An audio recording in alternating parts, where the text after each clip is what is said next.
ನಮಸ್ಕಾರ ವೀಕ್ಷಕರೇ. ನಿರೀಕ್ಷಿತ ಮಟ್ಟದಲ್ಲಿ ಸೀಟ್ಗಳು ಬರಲಿಲ್ಲ ಅನ್ನೋ ಬೇಸರದಲ್ಲಿದ್ದ ಬಿಜೆಪಿಗೆ ಈಗ ಹೊಸ ಹುರುಪು ಸಿಗ್ತಾ ಇದೆ. ಕಾಂಗ್ರೆಸ್ ಅಲ್ಲ ಯಾರೇ ಬಂದ್ರೂ ಈಗ ಮೋದಿ ಸರ್ಕಾರವನ್ನ ಶೇಕ್ ಮಾಡೋದಕ್ಕೆ ಆಗೋದಿಲ್ಲ. ಅಂತಹ ಭದ್ರ ಬುನಾದಿಯನ್ನ ಹಾಕಲಾಗ್ತಾ ಇದೆ. ಮಿತ್ರ ಪಕ್ಷಗಳು ಸಿಕ್ಕಿದ್ದೇ ಚಾನ್ಸ್ ಅಂತ ಡಿಮ್ಯಾಂಡ್ ಮಾಡಬಹುದು ಅನ್ನೋದನ್ನ ಅರ್ಥ ಮಾಡಿಕೊಂಡು ಬಿಜೆಪಿ ಮೇಜರ್ ಆಪರೇಷನ್ ಮಾಡಿದೆ. ಈಗ ಇತರೆ ಪಕ್ಷಗಳ ಎಂಪಿಗಳ ಬೆಂಬಲ ಮೋದಿ ಪಡೆಗೆ ಸಿಗ್ತಾ ಇದ್ದು, ಟಿಡಿಪಿ ಹಾಗೂ ಜೆಡಿಯು ಒಂದು ವೇಳೆ ಬಿಟ್ಟು ಹೋದರೂ ಮೆಜಾರಿಟಿ ಮಾತ್ರ ಕುಗ್ಗೋದಿಲ್ಲ ಅನ್ನೋ ಮಟ್ಟಕ್ಕೆ ಗಟ್ಟಿಯಾಗಿದೆ ಮೋದಿ ನೇತೃತ್ವದ ಬಿಜೆಪಿ. ಈಗ ಜೆಡಿಯು ಹಾಗೂ ಟಿಡಿಪಿಗೆ ಜಾಸ್ತಿ ಡಿಮ್ಯಾಂಡ್ ಮಾಡೋದಕ್ಕೂ ಸಾಧ್ಯವಾಗದಂತೆ ಮಾಸ್ಟರ್ ಸ್ಟ್ರೋಕ್ ಕೊಟ್ಟಿದೆ ಬಿಜೆಪಿ. ಇದರ ಜೊತೆಗೆ ಮೈತ್ರಿ ಧರ್ಮದ ಅನುಸಾರವಾಗಿ ಸಚಿವ ಸ್ಥಾನ ಹಂಚಿಕೆಯಲ್ಲೂ ಕೆಲವೊಂದು ಮಾತುಕತೆಗಳು ಆಗ್ತಾ ಇವೆ. ಇನ್ನೂ ಒಂದಷ್ಟು ಕುತೂಹಲಕಾರಿ ಬೆಳವಣಿಗೆಗಳು ಬಿಜೆಪಿ ಅಂಗಳದಲ್ಲಿ ನಡೀತಾ ಇದೆ. ಇದೆಲ್ಲವನ್ನ ಒನ್ ಬೈ ಒನ್ ಹೇಳ್ತಾ ಹೋಗ್ತೀವಿ.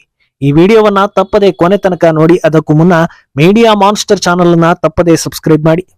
ಹೌದು, ಇಂಥದ್ದೊಂದು ಮೆಗಾ ಆಪರೇಷನ್ ಆಗಲಿದೆ ಅನ್ನೋದನ್ನ ಯಾರು ಯೋಚಿಸಿರ್ಲಿಲ್ಲ. 400 ಪಾರ್ ಅನ್ನೋ ವಿಶ್ವಾಸದಲ್ಲಿದ್ದ ಎನ್ಡಿಎ 300 ದಾಟ್ಲಿಲ್ಲ ಅನ್ನೋದು ತೀವ್ರ ಮುಖಭಂಗ ತರಿಸಿತ್ತು. ಈಗ ಹಾಗೋ ಹೀಗೋ 293 ಇದ್ದ ಎನ್ಡಿಎ 303ಕ್ಕೆ ಬರುವಲ್ಲಿ ಯಶಸ್ವಿಯಾಗಿದೆ.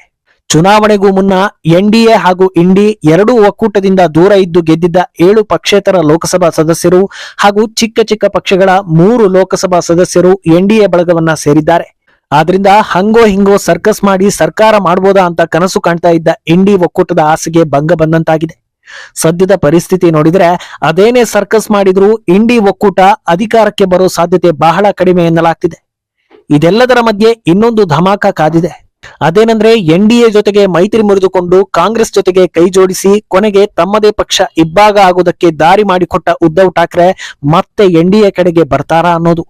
ರಿಸಲ್ಟ್ ಬೆನ್ನಲ್ಲೇ ನಡೆದ ಇಂಡಿ ಒಕ್ಕೂಟದ ಮೀಟಿಂಗ್ಗೆ ಅವರು ಹೋಗಿರ್ಲಿಲ್ಲ ಅನ್ನೋದು ಸುದ್ದಿಯಾಗಿತ್ತು. ಆದ್ರೆ ಅವರ ಪರವಾಗಿ ವಕ್ತಾರ ಸಂಜಯ್ ರಾವತ್ ಮೀಟಿಂಗ್ಗೆ ಹೋಗಿದ್ರು. ಈಗ ಎನ್ಡಿಎ ಕೈ ಜೋಡಿಸಬಹುದು ಅನ್ನೋ ಮಾತುಗಳು ದಟ್ಟವಾಗ್ತಾ ಇದೆ. ಅಂದಹಾಗೆ ಉದ್ಧವ್ ವಿಚಾರದಲ್ಲಿ ಬಿಜೆಪಿ ಯಾವ ನಿಲುವು ತೆಗೆದುಕೊಳ್ಳುತ್ತೆ ಅನ್ನೋದು ಕುತೂಹಲಕಾರಿಯಾಗಿದೆ. ಅಂದಹಾಗೆ ಶಿವಸೇನೆ ವಿಭಜನೆ ಆದಾಗ ಅದರ ಚಿಹ್ನೆ ಕೂಡ ಉದ್ಧವ್ಗೆ ಸಿಕ್ಕಿರ್ಲಿಲ್ಲ.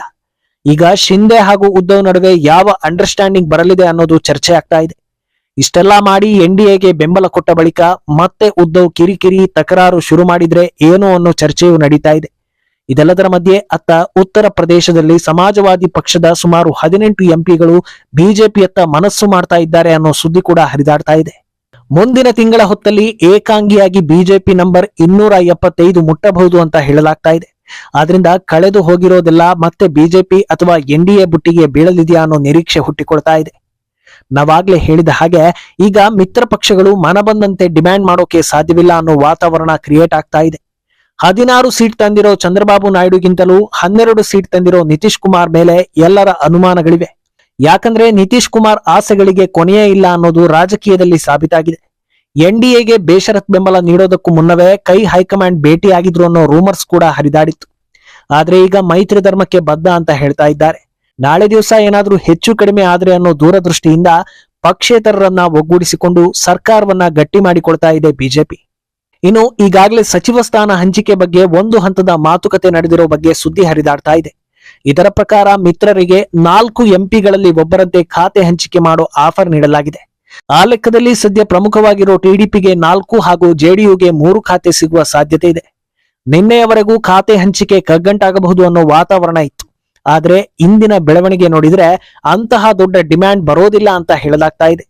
ಚಂದ್ರಬಾಬು ನಾಯ್ಡುಗೆ ಆಂಧ್ರದಲ್ಲಿ ದೊಡ್ಡ ಗೆಲುವು ಸಿಕ್ಕಿರೋದ್ರಿಂದ ಮುಖ್ಯವಾಗಿ ಸರ್ಕಾರ ನಡೆಸೋದಕ್ಕೆ ದೊಡ್ಡ ಸಹಕಾರವನ್ನ ಅಪೇಕ್ಷಿಸಬಹುದು ಮತ್ತು ಬೇಡಿಕೆಯಂತೆ ಒಂದೆರಡು ದೊಡ್ಡ ಹುದ್ದೆಗಳು ಹಾಗೂ ಸ್ಪೀಕರ್ ಸ್ಥಾನಕ್ಕೆ ಡಿಮ್ಯಾಂಡ್ ಮಾಡಬಹುದು ಎನ್ನಲಾಗ್ತಾ ಇದೆ.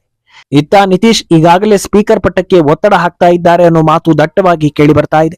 ಇದರ ಜೊತೆಗೆ ರೈಲ್ವೆ ಖಾತೆಗೆ ಪಟ್ಟು ಬೀಳೋ ಸಾಧ್ಯತೆ ಇದೆ. ತೀರಾ ಕಿರಿಕ್ ಮಾಡಿದ್ರೆ ತಮ್ಮ ಅಗತ್ಯತೆ ಇಲ್ಲ ಅಂತ ಹೇಳೋ ಭಯ ಇರೋದ್ರಿಂದ ಬೇಡಿಕೆಯಿಂದ ಚೌಕಾಸಿ ಅಂತಿಮವಾಗಿ ರಾಜಿಯಾಗೋ ಸಾಧ್ಯತೆಗಳಿವೆ. ಆದ್ರೆ ಇನ್ನೊಂದು ಹಂತ ಮುಂದಕ್ಕೆ ಹೋಗಿರೋ ನಿತೀಶ್ ಕುಮಾರ್ ಯುಸಿಸಿಗೆ ತಮ್ಮ ಬೆಂಬಲವನ್ನ ಸೂಚಿಸಿದ್ದಾರೆ. ಅಗ್ನಿವೀರ್ ಸ್ಕೀಮ್ ಬಗ್ಗೆಯೂ ಮಾತನಾಡಿರೋ ನಿತೀಶ್ ಕುಮಾರ್ ಈ ಸ್ಕೀಮ್ ಬಗ್ಗೆ ಹಲವು ಗೊಂದಲಗಳಿವೆ. ಈಗಾಗಲೇ ಇದರ ಬಗ್ಗೆ ದೊಡ್ಡ ಹೋರಾಟ ಆಗಿತ್ತು ಹಾಗೂ ಇದೇ ಸ್ಕೀಮ್ನಿಂದಾಗಿ ಬಿಜೆಪಿಯ ಸೀಟ್ಗಳು ಕೂಡ ಕಡಿಮೆ ಆಗಿದ್ವು. ಆದ್ರಿಂದ ಈ ಬಗ್ಗೆ ಸ್ವಲ್ಪ ಗಮನ ಹರಿಸಿ ಸ್ವಲ್ಪ ಬದಲಾವಣೆ ತಂದು ಆಮೇಲೆ ಜಾರಿ ಮಾಡೋದು ಒಳ್ಳೆಯದು ಅನ್ನೋ ಸಲಹೆಯನ್ನ ನೀಡಿದ್ದಾರೆ. ನಿತೀಶ್ ಕುಮಾರ್ ಮಾತಿನಂತೆಯೇ ಅಗ್ನಿವೀರ್ ಸ್ಕೀಮ್ನಲ್ಲಿ ಹಲವು ಗೊಂದಲಗಳಿವೆ ಅನ್ನೋದು ವಾಸ್ತವ. ಆದ್ರಿಂದ ಎಲ್ಲಾ ಆಯಾಮದಲ್ಲೂ ಯೋಚಿಸಿ ಕೆಲವೊಂದು ಮಾರ್ಪಾಡು ಮಾಡಿದ್ರೆ ಇದು ಇನ್ನಷ್ಟು ಅನುಕೂಲವಾಗುತ್ತೆ ಅಂತ ಜನರಿಂದಲೂ ಅಭಿಪ್ರಾಯಗಳು ಬರ್ತಾ ಇವೆ. ಇಂಟ್ರೆಸ್ಟಿಂಗ್ ವಿಚಾರ ಏನಂದ್ರೆ ಅಯೋಧ್ಯೆಯಲ್ಲಿ ಗೆದ್ದಿರೋ ಸಮಾಜವಾದಿ ಪಕ್ಷದ ಅಭ್ಯರ್ಥಿ ಕೂಡ ಬಿಜೆಪಿ ಸೇರ್ಪಡೆಯಾಗೋ ಸಾಧ್ಯತೆ ಇದೆ ಅನ್ನೋದು. ಸದ್ಯ ಬಿಜೆಪಿ ಕಡೆಯಿಂದ ಆಗ್ತಾ ಇರೋ ಈ ಎಲ್ಲಾ ಆಪರೇಷನ್ಗಳ ಹಿಂದೆ ಅಮಿತ್ ಶಾ ಇದ್ದಾರೆ ಅನ್ನೋದು ಎಲ್ರಿಗೂ ಗೊತ್ತಿರೋ ವಿಚಾರವೇ. ಆಪರೇಷನ್ ಮಾಡೋ ಅಗತ್ಯತೆ ಇತ್ತ ಅನ್ನೋ ಮಾತುಗಳು ಕೂಡ ಕೇಳಿ ಬರ್ತಾ ಇವೆ. ಆದ್ರೆ ಈ ಆಪರೇಷನ್ ಬಿಜೆಪಿ ಪಾಲಿಗೆ ಬಹಳ ಮುಖ್ಯವಾಗಲಿದೆ ಅಂತ ಹೇಳಲಾಗ್ತಿದೆ. ಯಾಕಂದ್ರೆ 2047ರ ವಿಕಸಿತ ಭಾರತದ ಕನಸು ಹೊಂದಿರೋ ಮೋದಿ ಅಂಡ್ ಟೀಮ್ ಅದನ್ನ ಸಾಕಾರ ಮಾಡೋದಕ್ಕೆ ಸಾಕಷ್ಟು ಬಿಲ್ಗಳನ್ನ ಪಾಸ್ ಮಾಡೋದು ಬಹಳ ಪ್ರಮುಖವಾಗಿದೆ. ಅದು ಸಾಧ್ಯವಾಗದೇ ಇದ್ರೆ ಕಳೆದ 10 ವರ್ಷದಲ್ಲಿ ಹಾಕಿರೋ ಶ್ರಮವೆಲ್ಲ ನೀರಲ್ಲಿ ಹೋಮ ಮಾಡಿದಂತಾಗುತ್ತೆ. ಆದ್ರಿಂದ ಆಪರೇಷನ್ ಮಾಡದೆ ಬೇರೆ ದಾರಿ ಇಲ್ಲ ಅಂತ ಹೇಳಲಾಗ್ತಾ ಇದೆ. ಈ ಬಾರಿ ಆಪರೇಷನ್ ಮಾಡಿದ್ರೆ ಮುಂದಿನ ಅವಧಿಯ ಚುನಾವಣೆಯಲ್ಲಿ ಇನ್ನೂ ಕಗ್ಗಂಟಾಗೋದು ಗ್ಯಾರಂಟಿ. ಆದ್ರೆ ಮಾಡದೇ ಇದ್ರೂ ಮುಂದಿನ ಅವಧಿಯ ಚುನಾವಣೆ ಈಸಿ ಇಲ್ಲ ಅಂತ ಹೇಳಲಾಗ್ತಾ ಇದೆ. ಯಾಕಂದ್ರೆ ದೇಶದಲ್ಲಿ ಚುನಾವಣಾ ಟ್ರೆಂಡ್ ಎಲ್ಲಿಗೆ ಬಂದು ನಿಂತಿದೆ ಅನ್ನೋದನ್ನ ಈ ರಿಸಲ್ಟ್ ಬಿಚ್ಚಿಟ್ಟಿದೆ.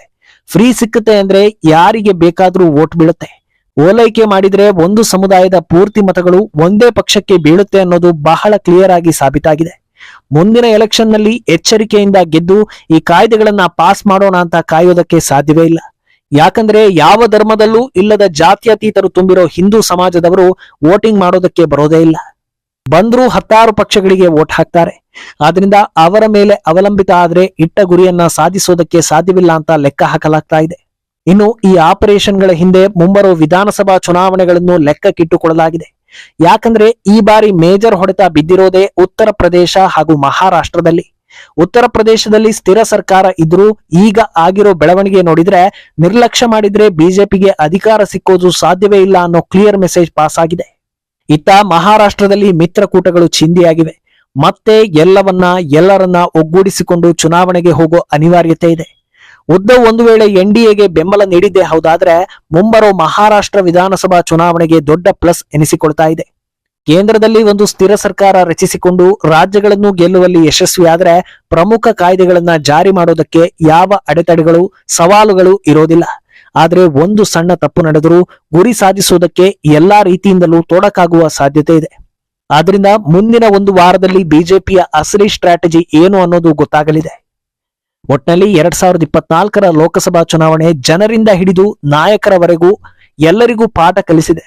ಯಾರು ಯಾವ ಪಾಠವನ್ನ ಸರಿಯಾಗಿ ಅರ್ಥ ಮಾಡಿಕೊಳ್ತಾರೆ ಅನ್ನೋದು ಸದ್ಯಕ್ಕೆ ಕುತೂಹಲ. ಈ ಬಗ್ಗೆ ನಿಮ್ಮ ಅಭಿಪ್ರಾಯವನ್ನ ತಪ್ಪದೆ ಕಾಮೆಂಟ್ ಮೂಲಕ ತಿಳಿಸಿ.